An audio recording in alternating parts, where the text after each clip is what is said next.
Hello guys, welcome to teaching mech. അപ്പം നമ്മൾ ഇന്ന് നോക്കാൻ പോകുന്നത് MET 308 comprehensive course work mechanical എഞ്ചിനീയറിംഗിൻ്റെ സ്ട്രെങ്ത് ഓഫ് മെറ്റീരിയൽസിൽ വരുന്ന കുറച്ച് ക്വസ്റ്റ്യൻസ് ആണ്. അപ്പം ഒന്നാമത്തെ ക്വസ്റ്റ്യനിലേക്ക് പോവാം. The unit of force in SI unit. അപ്പോൾ ഫോഴ്സിൻ്റെ SI യൂണിറ്റ് ഏതെന്നാണ് ചോദിക്കുന്നത്? ന്യൂട്ടൺ. അടുത്ത് unit of work or energy in SI unit. അപ്പം വർക്ക് ഓർ എനർജിയുടെ SI യൂണിറ്റ് ഓപ്ഷൻ കാണുമ്പോൾ തന്നെ അറിയാം, ജൂൾ. അടുത്ത് the unit of power in SI unit. അപ്പം പവറിൻ്റെ SI യൂണിറ്റ് ഏതെന്നാണ് ചോദിച്ചിരിക്കുന്നത്? പവറിൻ്റെ SI യൂണിറ്റ് വാട്ടാണ്.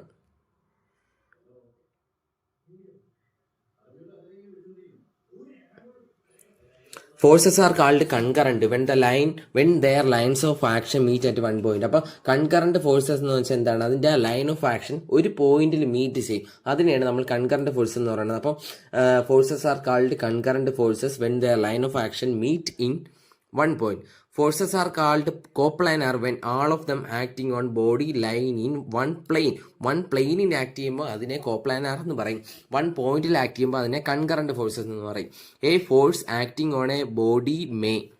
അപ്പോൾ ഒരു ബോഡിയിൽ ആക്ട് ചെയ്യുന്ന ഫോഴ്സിന് എന്തൊക്കെ ഒരു ഫീച്ചേഴ്സ് ഉണ്ടാവാം? Introduce internal stresses, balance the other forces acting on it, retard its motion, change its motion. അപ്പോൾ ഇതിൻ്റെ ആൻസർ ആയിട്ട് വരുന്നത് all of the above.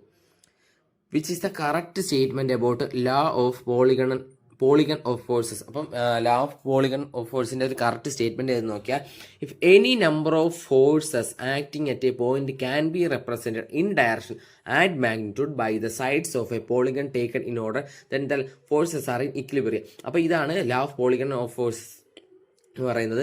Effect of force on A body depends on. ഒരു ബോഡിയിൽ ആക്ട് ചെയ്യുന്ന ഫോഴ്സിൻ്റെ എഫക്റ്റിനെ depend ചെയ്യുന്ന കാരണങ്ങൾ ഒന്ന് മാഗ്നിറ്റ്യൂഡ് ഡിപ്പെൻഡ് ചെയ്യാറുണ്ട്, ഡയറക്ഷൻ ഡിപ്പെൻഡ് ചെയ്യാറുണ്ട്, position or line of action. അപ്പോൾ ഇതിന് ആൻസർ ആയിട്ട് വരുന്നത് all of the above. If a number of forces act simultaneously on a particle it is possible. അപ്പോൾ ഒരു ബോഡിയിൽ ആക്ട് ചെയ്യുന്ന ഫോഴ്സസ്, സൈമിൾട്ടേനിയസ് ആക്ട് ചെയ്യുന്ന ഫോഴ്സസ് കാരണം ഉണ്ടാകാൻ ചാൻസ് ഉള്ള കാര്യം, to replace them by a single force, അതായത് റിസൾട്ടൻ്റ് ഫോഴ്സ് ആകും. A force is completely defined when V specify. A force is completely defined when V specify. ഒരു force എങ്ങനെയാണ് complete define ആവുന്നത്? നമ്മൾ അതിനെക്കുറിച്ച് അതിൻ്റെ മാഗ്നിറ്റ്യൂഡ് പറയുമ്പോൾ, അതിൻ്റെ ഡയറക്ഷൻ പറയുമ്പോൾ, പോയിന്റ് ഓഫ് ആപ്ലിക്കേഷൻ പറയുമ്പോൾ, അപ്പോൾ ഈ ഒരു 3 കാര്യങ്ങൾ പറഞ്ഞാൽ മാത്രമേ ഒരു ഫോഴ്സ് കംപ്ലീറ്റ്ലി ഡിഫൈൻഡ് ആവൂ. അപ്പോൾ ഇതിൻ്റെ ആൻസർ വരുന്നത് all of the above. If 2 equal forces of magnitude P act at an angle 90 degree, the resultant will be P cos 90/2 ആണ്. The algebraic sum of the resolved parts of a number of forces in a given direction is equal to the resolved part of their resultant in the same direction. This is as per the principle of resolution of forces. അപ്പോൾ resolution of forcesൻ്റെ ഒരു explanation ആണ് ഈ തന്നിരിക്കുന്നത്. അടുത്ത്, the resolved part of the resultant of 2 forces inclined at an angle 9 in A given direction is equal to the answer A. The algebraic sum of the resolved parts of the force in the given direction. Which of the following do not have identical dimensions? അപ്പോൾ ഇതിൽ identical dimensions അല്ലാത്തത് ഏതൊക്കെയാണ്? Momentum and impulse identical dimensions ആണ്. Torque and energy identical dimensions ആണ്. Torque and work identical dimensions ആണ്. Kinetic energy and potential energy identical in dimensions ആണ്. അപ്പോൾ ഇവിടെ ഐഡന്റിക്കൽ ഡയമെൻഷൻസ് അല്ലാത്തത് momentum of force and angular momentum. Which of the following is not the unit of distance? അപ്പോൾ unit of distance അല്ലാത്തത് ഏതൊക്കെയെന്ന് നോക്കാം. Angstrom എന്ന് പറയുമ്പം ഡിസ്റ്റൻസിൻ്റെ ഒരു യൂണിറ്റ് ആയിട്ട് കണക്കാക്കാറുണ്ട്. ലൈറ്റ് ഇയർ കണക്കാക്കാറുണ്ട്, മൈക്രോൺ കണക്കാക്കാറുണ്ട്, മില്ലിമീറ്റർ കണക്കാക്കാറുണ്ട്. എന്നാൽ milestone unit of distance അല്ല. അപ്പം ഇതിൻ്റെ ആൻസർ ആയിട്ട് വരുന്നത് milestone. Which of the following is not the unit of power? Unit of power അല്ലാത്തത് ഏതൊക്കെയാണ്? കിലോ വാട്ട് പവറിൻ്റെ യൂണിറ്റാണ്. ഹോഴ്സ് പവർ പവറിൻ്റെ യൂണിറ്റാണ്. കിലോ കാലറി പെർ സെക്കൻഡ് പവറിൻ്റെ യൂണിറ്റാണ്. കിലോഗ്രാം മീറ്റർ പെർ സെക്കൻഡ് പവറിൻ്റെ യൂണിറ്റാണ്. എന്നാൽ കിലോ കാലറി പെർ സെക്കൻഡ് ഇത് പവറിൻ്റെ unit അല്ല. അപ്പോൾ ഇതാണ് അതിൻ്റെ answer. Which of the following is not the unit of work, energy and heat? Which of the following is not വർക്കിൻ്റെയും എനർജിയുടെയും ഹീറ്റിൻ്റെയും യൂണിറ്റ് അല്ലാത്തത് എന്ന്? കിലോ കാലറി യൂണിറ്റാണ്, കിലോഗ്രാം മീറ്റർ യൂണിറ്റാണ്, കിലോ വാട്ട് അവർ യൂണിറ്റാണ്, എന്നാൽ ഹോഴ്സ് പവറിൻ്റെ യൂണിറ്റാണ്. അപ്പോൾ ഇതിൻ്റെ ആൻസർ ആയിട്ട് വരുന്നത് HP ആണ്, horse power. Which of the following is not the unit of pressure. അപ്പോൾ പ്രഷറിൻ്റെ യൂണിറ്റ് അല്ലാത്തത് കാണുമ്പോൾ തന്നെ മനസ്സിലായി. ന്യൂട്രൽ എന്ന് പറയുമ്പോൾ ഫോഴ്സിൻ്റെ യൂണിറ്റ് ആണ്. അപ്പോൾ ഇതാണ് answer. The weight of the body is due to the gravitation force of attraction towards the centre of the earth. Simple question ആണ്. The forces which meet at one point but their line of action do not lie in a plane. അപ്പം meet at one point എന്ന് പറയുമ്പോൾ തന്നെ concurrent ആണെന്ന് മനസ്സിലായി. But the line of action do not lie on a plane. അപ്പം non coplanar non concurrent forces when trying to turn a key into lock following applied. എന്താണ് apply ചെയ്യുന്നത്? അപ്പോൾ ഇവിടെ കപ്പിൾ, ഇതിൻ്റെ ആൻസർ കപ്പിളാണ്. Which of the following is not a scalar quantity. ഇതിൽ which of the following is not a scalar quantity. ഇതിൽ scalar quantity അല്ലാത്തത് ഏതെന്നാണ് ചോദിച്ചിരിക്കുന്നത്. അപ്പം ടൈം എന്ന് പറയുന്നത് സ്കെയിലാർ ക്വാണ്ടിറ്റി ആണ്, ഡയറക്ഷൻ ഇല്ല. മാസിനും ഡയറക്ഷൻ ഇല്ല. അപ്പം വോളിയത്തിനും ഡയറക്ഷൻ ഇല്ല, ഡെൻസിറ്റിക്കും ഡയറക്ഷൻ ഇല്ല. എന്നാൽ ആക്സിലറേഷന് ഡയറക്ഷൻ ഉണ്ട്. സോ അതൊരു scalar quantity which is not a scalar quantity. അപ്പം ഇതൊരു സ്കെയിലാർ ക്വാണ്ടിറ്റി അല്ല. അപ്പം ഇത് വെക്റ്റർ ക്വാണ്ടിറ്റിയാണ്.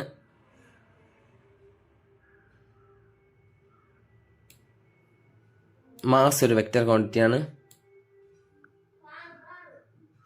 Which of the following is not a scalar quantity എന്നാണ് ചോദിച്ചിട്ടുള്ളത്. ആക്സിലറേഷൻ ഒരു സ്കെയിലാർ ക്വാണ്ടിറ്റി അല്ല. ആക്സിലറേഷന് ഡയറക്ഷൻ കൂടിയുണ്ട്. അപ്പം അതൊരു വെക്റ്റർ ക്വാണ്ടിറ്റിയാണ്. ബാക്കിയെല്ലാം സ്കെയിലാർ ക്വാണ്ടിറ്റിയാണ്. According to the principle of transmissibility of forces the effect of force upon a body the same at every point in its line of action. അപ്പം ഇതാണ് പ്രിൻസിപ്പിൾ ഓഫ് ട്രാൻസ്മിസിബിലിറ്റി പറയുന്നത്. Which of the following is a vector quantity.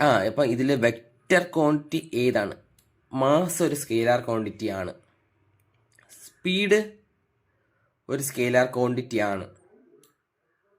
എന്നാൽ ആംഗിളും ഒരു scalar ക്വാണ്ടിറ്റിയാണ്.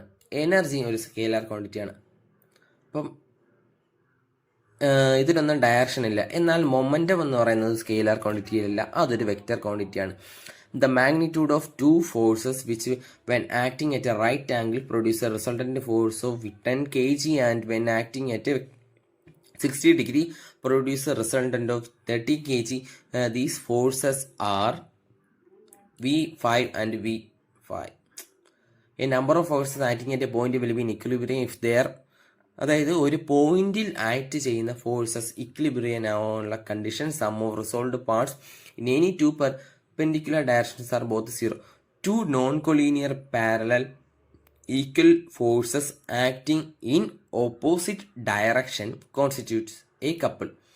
According to the principle of moments, if a system of coplanar forces is in equilibrium, then the algebraic sum of their moment about any point in their plane is zero. അടുത്ത് which of the following is not a vector quantity. അപ്പോൾ ഇതിൽ vector quantity അല്ലാത്തത് ഏതെന്നാണ് ചോദിച്ചിരിക്കുന്നത്. Velocity not a vector quantity. Velocity ഒരു vector ക്വാണ്ടിറ്റിയാണ്. Acceleration ഒരു vector ക്വാണ്ടിറ്റിയാണ്. ഫോഴ്സ് ഒരു വെക്റ്റർ ക്വാണ്ടിറ്റിയാണ്. മൊമെൻ്റ് ഒരു വെക്റ്റർ ക്വാണ്ടിറ്റിയാണ്, നമ്മൾ നേരത്തെ പറഞ്ഞു. എന്നാൽ വെയിറ്റ് ഒരു വെക്റ്റർ ക്വാണ്ടിറ്റി അല്ല, ഇതൊരു സ്കെയിലാർ ക്വാണ്ടിറ്റിയാണ്. വെയിറ്റിന് ഡയറക്ഷൻ ഇല്ല.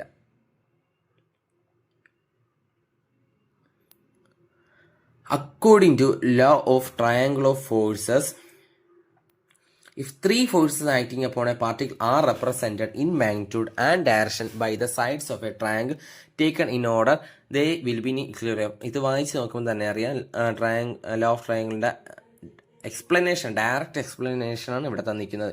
ഇപ്പോൾ rigid body is in equilibrium under the action of three forces, then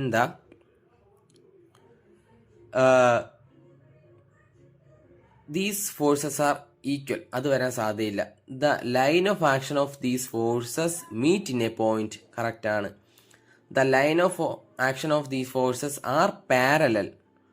ഇതും കറക്റ്റാണ്. അപ്പോൾ ഇതിൻ്റെ ആൻസറായിട്ട് നമുക്ക് എഴുതാൻ പറ്റുന്നത് ബി ആൻഡ് സി എഴുതാം.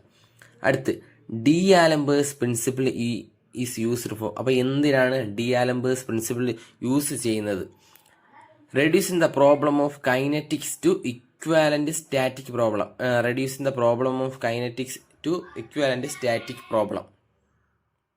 അടുത്ത്, a heavy ladder resting on floor and against a vertical wall may not be in equilibrium if the floor is smooth, the wall is rough. തെറ്റാണ്. The floor is rough, the wall is smooth. അവിടെ വേറെ ഇക്വിലിബ്രിയത്തിലാവാം. The floor and wall both are smooth. അപ്പോൾ ഇതാണ് correct answer according to Lami's theorem.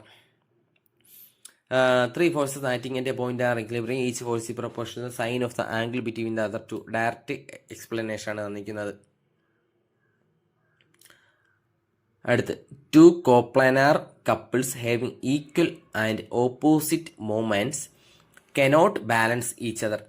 A framed structure is perfect if it contains members equal to 2n-3, where n is the number of joints in a frame. The product of either force of couple with the arm of the couple is called moment of the couple. In determining stress in frame by methods of section, the frame is divided into 2 parts by an imaginary section drawn in such a way as not to cut more than. അപ്പോൾ ഇതിൻ്റെ answer എന്ന് പറയുന്നത് 3 members with unknown forces of the frame. The center of gravity of a uniform lamina lies at the midpoint of its axis.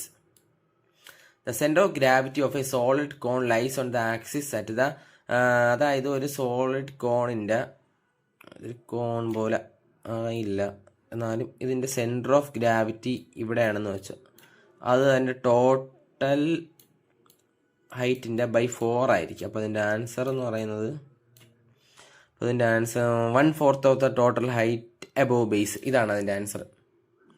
അടുത്ത്, centre of precision is. എന്താണ് centre of precision? The point of the application of the resultant of all forces tending to cause a body to rotate about a certain axis. Center of gravity of a thin hollow cone lies on the axis of the height. അപ്പോൾ ഇത് 1/3 of the total height of above base. The units of moment of inertia. അപ്പോൾ moment of inertia unit m⁻⁴. Center of precession of the homogeneous rod of length L suspended at the top will be. Answer D, 2L/3. The center of gravity of a triangle lies at the point is concurrence of the medians. അപ്പോൾ ഇതാണ് അതിൻ്റെ answer. അപ്പം ഇത്രയൊക്കെയാണ് strength of materials നിന്ന് ചോദിക്കാൻ സാധ്യതയുള്ള questions. അപ്പം thank you.